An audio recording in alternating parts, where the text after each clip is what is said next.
다음 세대에게 전하는 교훈이라는 제목으로 하나님의 말씀 전하도록 하겠습니다. 우리가 성경을 이렇게 읽다 보면은 반복되는 주제가 나오죠. 이 성경은 하나님의 살아있는 말씀이고 무엇보다도 우리를 향한 하나님의 사랑의 편지라고 얘기를 하잖아요. 마치 아비의 마음처럼 이 성경을 읽는 사람들이 하나님의 뜻 가운데 행하기를 원하는 마음이 이 성경 속에 있는 것이죠. 그러니까 하나님의 뜻에 순종해서 이렇게 축복받고 사랑받기를 원하는 아버지의 마음과 또 동시에 이렇게 행하면 안 된다, 이 죄의 길을 절대로 걸어가서는 안 된다라고 경고하시고 책망하시는 아버지의 뜻도 성경 속에 담겨져 있는 것이죠. 그런 면에서 오늘 본문의 주제는 처음 우리가 보는 주제는 아니에요. 그러니까 말씀의 내용은 간단합니다. 그 내용은 뭐냐면 우리들이 전에 들었던 하나님의 말씀을 우리들의 자녀와 다음 세대들에게 전해야 된다라는 것이 어떻게 보면 굉장히 핵심적인 그런 주제의 말씀을 이루죠. 그런데 이 주제의 말씀을 우리가 이미 신명기 6장의 말씀을 함께 나눌 때, 쉐마의 말씀을 나눌 때 이미 나눈 적이 있거든요. 그런데 오늘 본문에서 또 한 번 이렇게 강조하는 이유는 뭘까요? 중요하기 때문이에요. 강조하는 것은, 반복하는 것은 중요하다라는 뜻이 있는 것이죠. 사실 교회의 기초는요, 어떤 건물이나 프로그램이 아닙니다. 겉으로 보이는 이 건물이 교회를 이루는 것이 아니라 이 교회를 이루는 것은 하나님의 말씀입니다. 하나님의 말씀에 기초를 둔 바로 공동체가 바로 이 교회인 것이죠. 말씀이 우리들의 신앙생활의 핵심이고요, 말씀으로 인해서 우리가 구원받았고요, 또 우리들의 믿음이 말씀을 들음으로 생기는 것이죠. 로마서 10장 10절에 바울이 뭐라고 그랬습니까? 믿음은 어디에서 난다고요? 들음에서 난다. 들음은 뭐를 듣는다고요? 그리스도의 말씀으로 말미암는다라고 얘기했죠. 그러니까 믿음은 하나님의 말씀을 듣는 데서 생겨난다. 내가 노력해서 그것이 주어지는 것이 아니라 오늘 찬양대 그 찬양처럼 은혜로 우리들에게 주어지는 거예요. 그런데 우리가 은혜의 자리에 머물러야죠. 은혜의 자리에 있고 말씀을 듣는 가운데 어느 순간 그 말씀의 뜻이 내 안에 깨달아지고 내 안에 새겨지고 나를 감동시키고 변화시키는 능력이 하나님의 말씀 속에 있다라는 거죠. 그런데 그래서 오늘 말씀은 이 말씀 속에 담긴 은혜를 계속해서 우리의 자녀와 다음 세대들에게 전수해야 하는 것이 굉장히 중요한 역할이고 책임임을 강조하고 있는 내용이에요. 그런데 여러분, 지금 우리가 살고 있는 현실은 어떻습니까? 우리의 자녀들, 다음 세대들이요, 하나님에 대해서 무관심한 그런 시대에 우리가 살아가고 있어요. 하나님을 멀리하는 자녀들, 다음 세대들이 너무 많아요. 사실 이 다음 세대의 신앙의 문제를 걱정했고 제기했던 거는요, 최근에 일어난 일이 아니고 이미 20년 훨씬 이전부터 다음 세대의 이 신앙이 위기다라는 말이 있었어요. 그런데 그 걱정했던 것의 결과가 오늘날 실제로 이 수치로 우리들에게 보여지고 있다는 거죠. 그리고 그 문제를 가속화한 것이 코로나였던 거예요. 그런데 다음 세대의 문제라고 할 때요, 단순히 이 사람들의 숫자가 줄어든 것만을 의미하는 것은 아니에요. 최근에 낮은 출산율로 인해서 아이들이 점점 줄어드는 것은 어쩔 수 없는 현실이죠. 그런데 문제는요, 아이들도 줄어들고 있는데 그나마 교회 안에 함께 있던 아이들이 교회를 스스로 떠나고 있는 현상들이 많아지고 있다라는 것이 더 큰 문제다라는 거예요. 약 20년 전, 약 10년 전에는요, 그래도 부모의 손에 이끌려 억지로라도 고3 때까지는 나왔거든요, 우리의 자녀들이. 그런데 요즘은요, 아이들이 부모의 말을 잘 듣지 않아요. 그래서 이른 아이는 중학교 때, 또 어떤 아이는 아예 초등학교 졸업하면서 나 이제 교회 안 다닐래 라고 교회를 졸업해 버린다라는 것이죠. 너무나 가슴 아픈 현실이에요. 작년에 나온 통계를 보니까 청년들의 복음화율이 2%입니다. 2%. 청소년들의 복음화율이 4%입니다. 100명 중에 몇 명이 교회를 다닌다는 거예요? 2명이 교회를 다닌다는 거예요. 이게 요즘 청년들이. 청소년들은 4명이 다닌다는 거예요. 요즘 여러분 자녀를 두신 젊은 부모님들은 아실 거예요. 한 학급에 학생이 몇 명인 줄 압니까? 그전에는 막 60명, 50명 이랬죠? 지금은 20 몇 명입니다. 10 몇 명, 17명, 18명이 한 학급을 이루고 있습니다. 그런데 여러분, 한 반에서 교회를 다니는 애 손들어봐라 하면 한두 명 손든다는 거예요. 한 반에서. 그리고 어떤 경우는 한 명도 없는 반도 있다는 거예요. 그러니까 그 정도로 지금 우리의 다음 세대들이 이 교회에서 하나님에게서 많이 멀어지고 있다라는 것을 우리가 알 수 있는 것이죠. 위기라는 거예요, 위기. 따라서 이런 상황 속에서 우리 가정과 또한 우리 교회가 이 다음 세대를 위해 정말 준비해야 될 것이 무엇일까에 대해서 오늘 말씀은 우리들에게 큰 교훈을 주고 있다라는 거예요. 첫 번째로요, 무엇보다 우리 자녀들이 하나님의 말씀에 귀를 기울일 수 있도록 우리가 도와야 된다라는 거예요. 여러분들 1절을 보세요. 1절을 보면 내 백성이여 내 율법을 들으며 내 입의 말에 귀를 기울일지어다 했어요. 단순히 듣는 거하고 집중해서 듣는 거는 큰 차이가 있어요.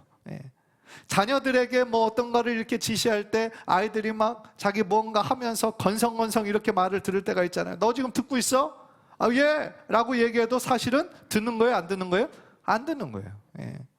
영어로 그 듣는다라는 단어가 두 개가 있어요. 하나는 hear, 그리고 또 하나는 listen 이라는 두 단어가 있는데 뜻은 듣는다라는 거지만 의미는 조금 달라요.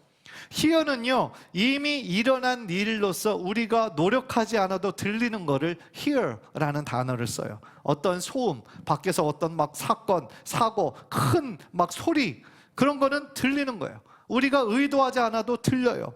그리고 어떤 사람들이 어떤 소문에 대해서 막 서로 이렇게 나눌 때 내가 열심히 들으려고 노력하지 않아도 들려요. 그런 거는 hear라고 얘기를 해요. 그런데 listen은 어떤 때 쓰느냐? 내가 집중해서 들어야 되는 거예요.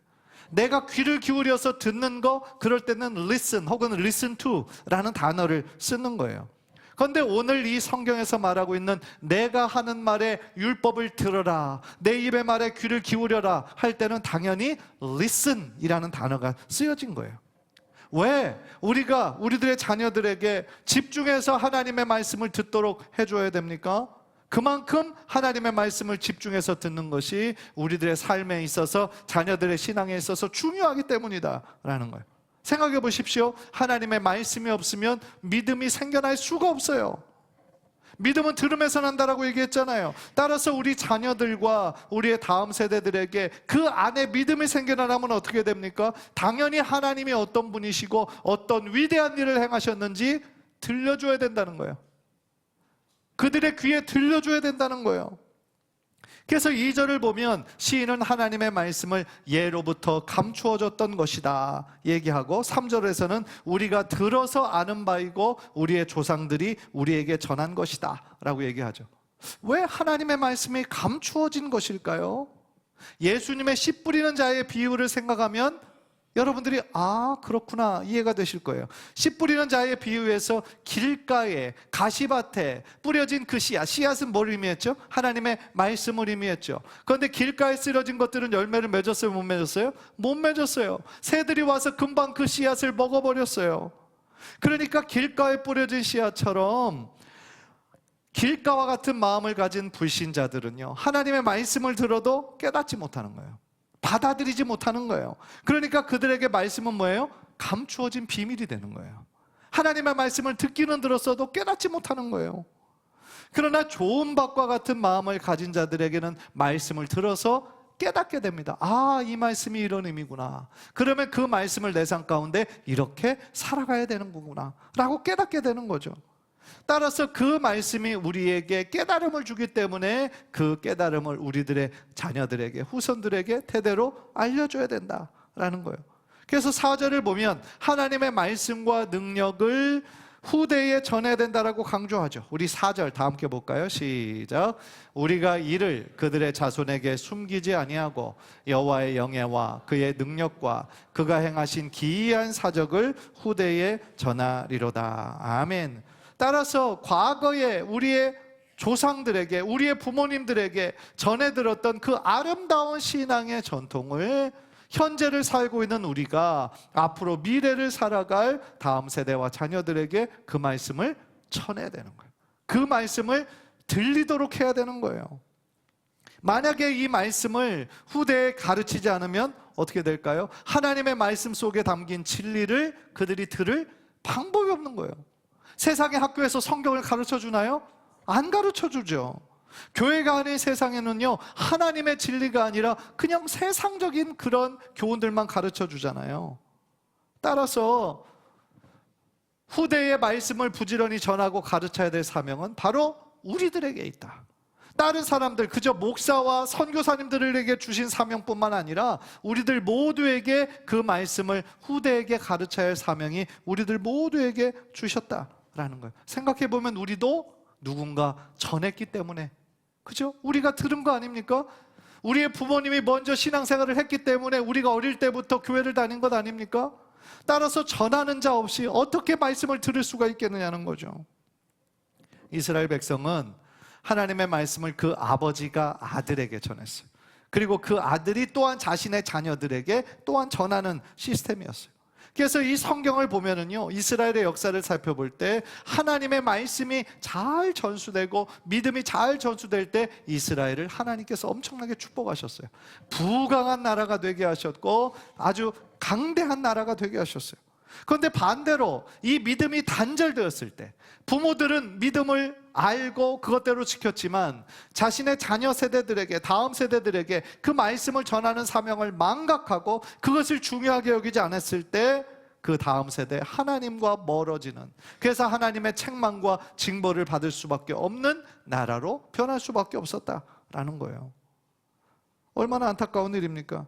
그렇다면 우리로 하여금 우리가 무엇을 전해야 합니까? 4절 후반부에 여호와의 영예와 그의 능력과 그가 행하신 기이한 사적이다 라고 얘기하죠. 간단하게 말하면 하나님의 능력과 하나님께서 행하신 놀라운 일들을 전해야 된다라는 거예요. 여러분들, 이스라엘 백성에게, 이스라엘 역사에 있어서 가장 큰 하나님의 영광과 하나님의 구원의 능력을 경험했을 때가 언제였을까요? 출애굽 때예요. 출애굽 때.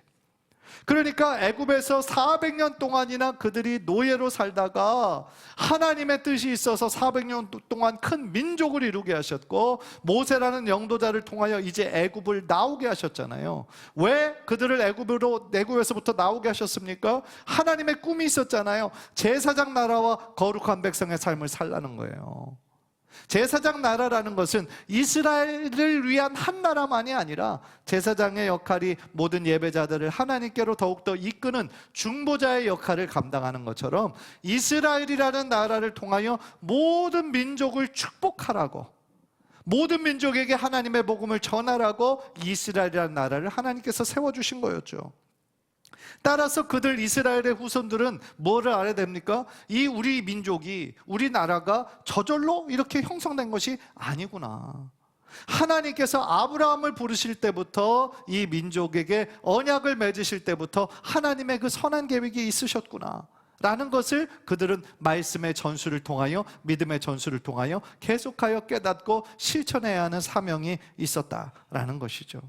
사랑하는 성도 여러분, 우리들의 삶의 진정한 변화는 어떻게 일어납니까? 하나님의 말씀 속에서 우리가 진정 변화를 받고 새롭게 도전받아서 우리들의 삶의 새로운 삶의 시작이 말씀 속에서 시작돼야 된다라는 거예요. 따라서 우리가 구원받고 우리가 변화받았듯이 우리의 자녀들과 다음 세대들에게 하나님의 말씀을 부지런히 전달하고 들려줘야 된다라는 거죠. 그런 면에서 여러분에게 질문하고 싶어요. 여러분의 가정에서는 과연 하나님의 말씀이 들려지고 있습니까? 여러분은 여러분의 자녀들에게, 다음 세대들에게 하나님께서 이루신 놀라운 일들을 가르치고 있습니까? 간절히 바라기는 우리 모든 가정과 우리 교회가 연합해서 정말 한 마음으로 우리들의 자녀들, 다음 세대들에게 주님의 복음과 하나님의 말씀을 전하여서 그들의 삶에 하나님으로 인해 기뻐하고 하나님이 주신 그 구원받은 그 하나님의 백성으로 믿음으로 살아가는 귀한 자녀들, 다음 세대 되기를 주님의 이름으로 간절히 축복합니다. 두 번째로 우리 가정과 교회가 함께 힘써야 하는 것은 뭐냐면요, 우리 자녀와 다음 세대가 오직 하나님께만 소망을 두게 해야 한다라는 거예요. 한번 따라해 봅시다. 오직 하나님께만 소망을 두게 하라. 오늘 본문에서요, 이 시편 저자는 하나님의 백성들이 자녀와 후손들에게 이 말씀을 전수하고 가르쳐야 하는 분명한 이유와 책임을 7절과 8절에서 가르쳐주고 계세요. 7절 8절 우리 화면을 통해서 다 함께 읽읍시다. 시작. 그들로 그들의 소망을 하나님께 두며 하나님께서 행하신 일을 잊지 아니하고 오직 그의 계명을 지켜서 그들의 조상들 곧 완고하고 패역하여 그들의 마음이 정직하지 못하며 그 심령이 하나님께 충성하지 아니하는 세대와 같이 되지 아니하게 하려 하심이로다. 아멘. 무슨 말씀이에요? 우리의 자녀와 우리의 다음 세대들이 그들의 소망을 오직 뭐에 둬야 된다? 하나님께 두는 세대가 되어야 된다. 그래서 그것을 가르쳐야 된다는 거예요. 그런데 그렇게 하지 않을 때 어떻게 됩니까? 자신들의 선조들이, 조상들이 하나님의 말씀에 순종하지 않고 마음대로 살아서 얼마나 힘든 일을 당했는지 그것과 똑같은 전철을 밟지 않도록 가르쳐줘야 된다라는 것이죠. 성경을 보면은요, 가장 그 영적인 암흑기와 같은 시대가 사사시대예요. 그런데 사사시대는 여호수아가 죽고 난 이후에 사사시대가 생겨났어요. 여호수아 때까지만 해도요, 하나님을 우리 가정의 주인으로 섬기는 그 믿음이 있었던 시대였어요. 그런데 여호수아가 죽고 난 이후에 하나님을 모르는 사람들이 더 많이 일어나고 주류를 이루면서 영적으로는 암흑기가 돼버린 거예요. 그래서 사사기 때 제일 대표하는 말이 뭡니까? 각자 소견에 좋을 대로 행하던 시대. 하나님이 그 삶의 기준이 되고 중심이 되어야 되는데 각자 자신의 삶이 기준이 되어버렸다는 거죠. 그러니까 자신의 눈에 보기 좋은 것이 곧 법이 된 시대였다는 거죠. 그러니까 영적으로 보았을 때는 얼마나 이것이 질서가 없는 개판인 시대가 바로 이 사사 시대였다 라는 거죠. 그러니까 결국은 이것이 왜 이루어졌느냐? 여호수아가 죽고 난 이후에 말씀과 그 믿음이 자녀 세대에게 전수되지 못했기 때문이라는 거예요. 그러니까 부모가 자녀들에게 그 신앙을 열심으로 전수하는데 실패했기 때문이다 라는 거예요. 사랑하는 성도 여러분, 여러분의 가정은 어떻습니까? 여러분의 신앙이 여러분들의 자녀에게로 또한 손자, 손녀에게로 잘 이어지고 있습니까? 혹시 여러분들의 생각에 종교는 지극히 개인적인 영역이니까 지금 자녀들이 나보다 더 좋은 대학도 나왔고 교육도 더 잘 받았고 그러니까 자녀들이 알아서 잘 선택하겠지, 그렇게 생각하는 사람들 혹시 있습니까? 아이들도 종교의 자유가 있는데 부모가 너무 강요하면 안 된다라고 생각하는 그런 분들이 혹시 있습니까? 만약에 그렇게 순진하게 생각하는 분이 계시다면 죄송하지만 지금 그분은요, 교회에 나오는 것이 하나의 종교 활동으로 나오시는 거예요. 종교 활동, 그냥 종교인에 불과한 거예요. 그러나 여러분, 기독교는요, 많은 종교 중에 하나, 단순한 종교가 아니에요. 본회퍼라는 사람이 뭐라고 얘기했냐면 기독교는 종교가 아니라 하나님과의 만남이다 그랬어요. 기독교는 단순한 종교도 아니고요, 어떤 라이프 스타일도 아니고요, 어떤 신념도 아니고요, 그 이상의 어떤 것이다 라고 본회퍼 목사님은 그렇게 강조했어요. 저도 그분의 말에 100% 동감합니다. 기독교는 단순히 종교가 아니에요. 기독교는 생명이에요. 기독교는 생명이고 진리인 거예요. 왜냐하면 하나님과의 만남이 죽을 수밖에 없었던 나를 다시 살려주셨잖아요.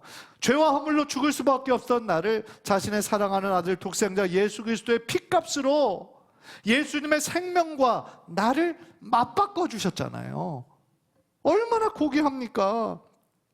따라서 예수가 우리의 생명의 생명이고 진리이고 참된 길이라는 것을 우리가 안다면 그것을 우리의 자녀들에게 반드시 알려줘야 되지 않겠습니까? 세상의 그 어떤 지식보다 가장 중요하게 가장 먼저 가르쳐야 될 것이 바로 하나님 아니겠습니까? 그런데 안타까운 건 오늘날 세상의 공부는 열심히 시키면서 더 중요한 신앙 교육에는 별로 신경 쓰지 않는 부모들이 많아요. 사랑하는 성도 여러분, 만약에 우리가 우리의 자녀들에게 하나님의 말씀을 가르치지 않는다면, 그리고 믿지 않는 자들에게 복음을 전하지 않는다면 우리나라도요, 오래 지나지 않아서 이 사사시대 같은 그러한 영적인 암흑기로 들어갈지도 몰라요. 단순한 경고가 아니에요.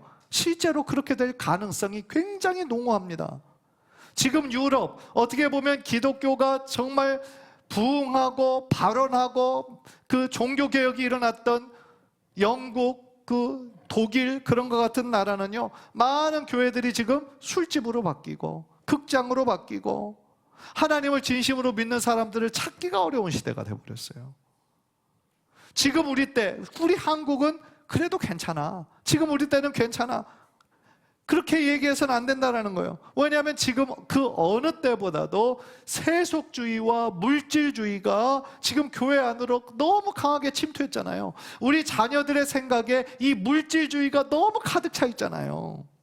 그래서 우리들의 자녀들의 그 영혼을 갉아먹고 있다라는 것이죠.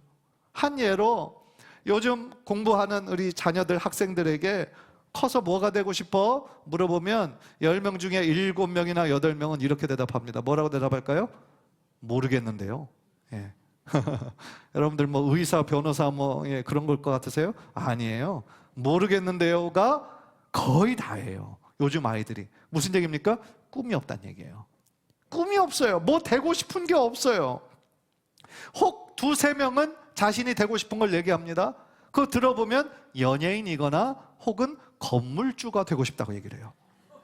이해가 되십니까? 나는 건물주가 되고 싶어요. 조물주보다 더 높은 게 건물주. 그런 말도 하죠. 예.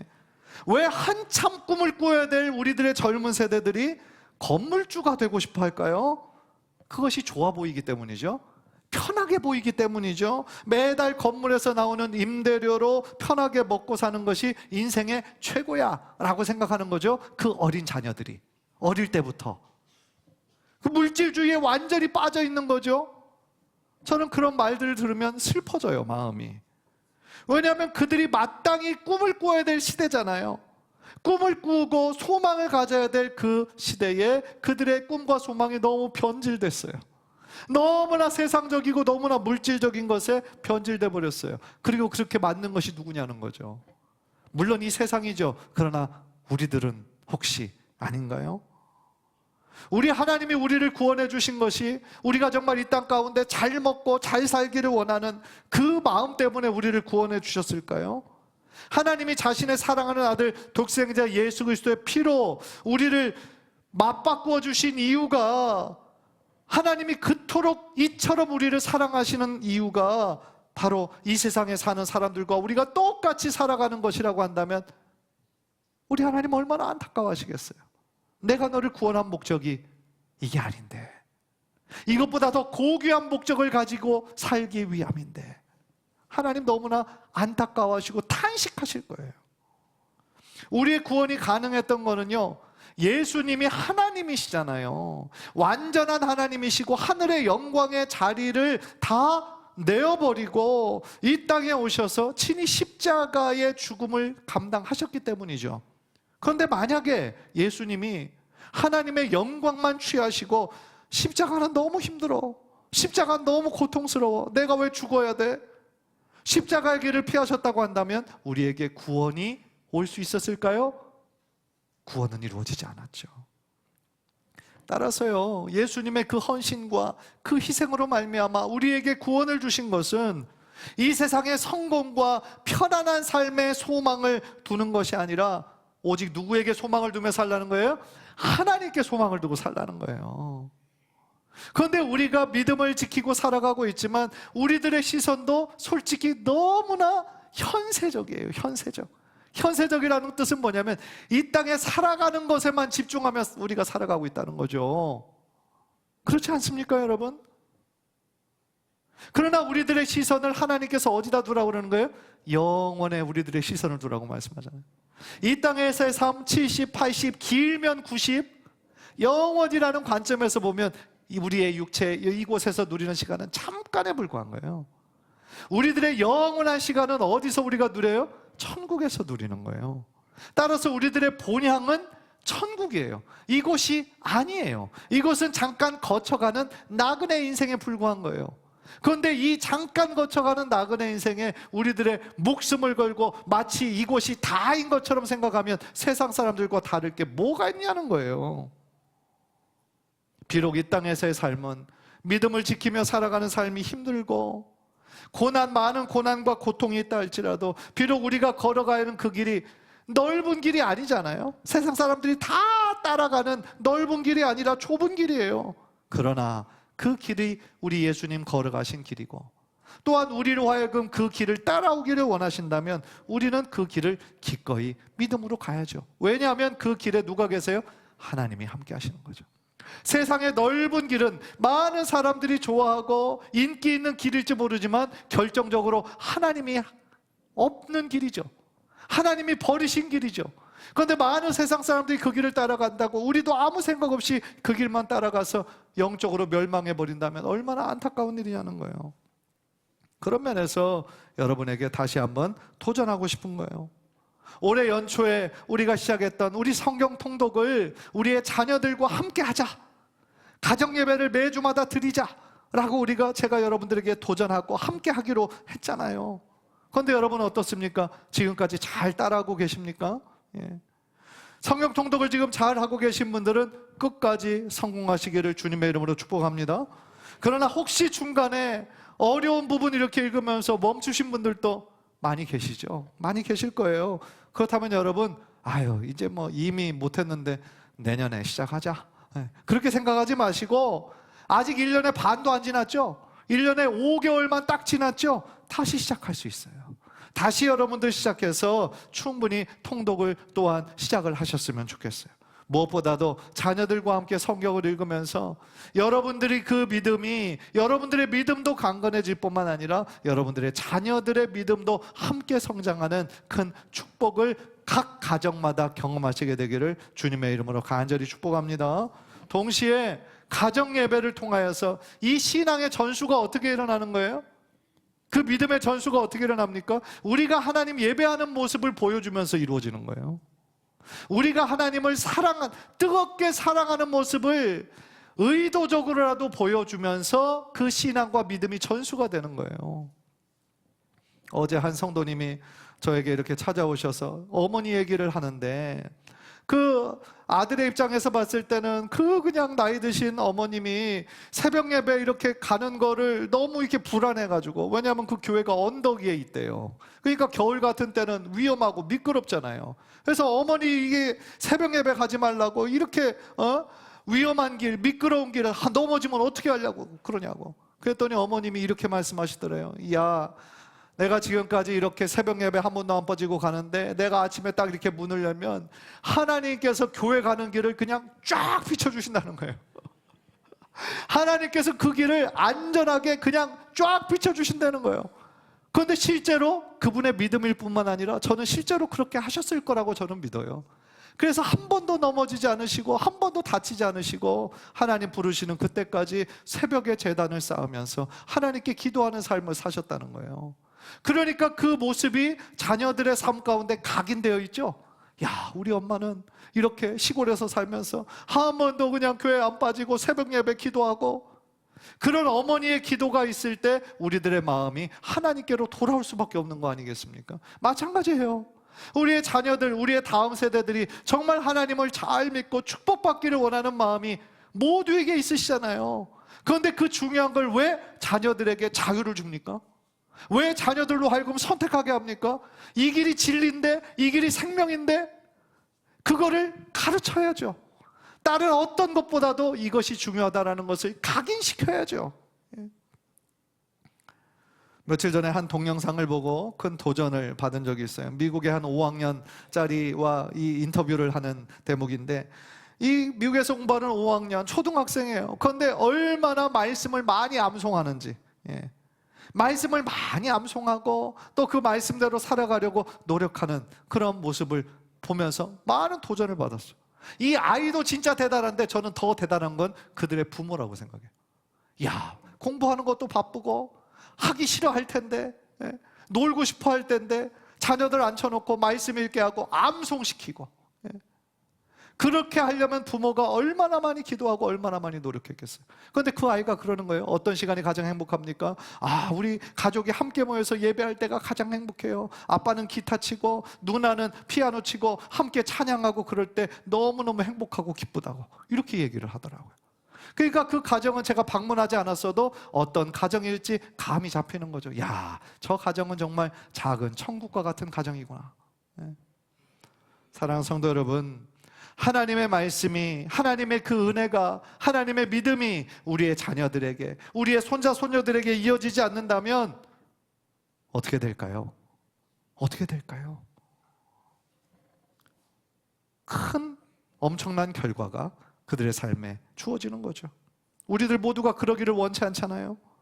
간절히 바라기는 우리 모든 가정과 교회에서 하나님의 말씀을 부지런히 가르치고 또 예배를 회복해서 우리 모두가 오직 하나님께만 참 소망을 두고 살아가는 귀한 믿음의 가정으로 굳건히 서게 되기를 주님의 이름으로 간절히 축복합니다. 기도하겠습니다.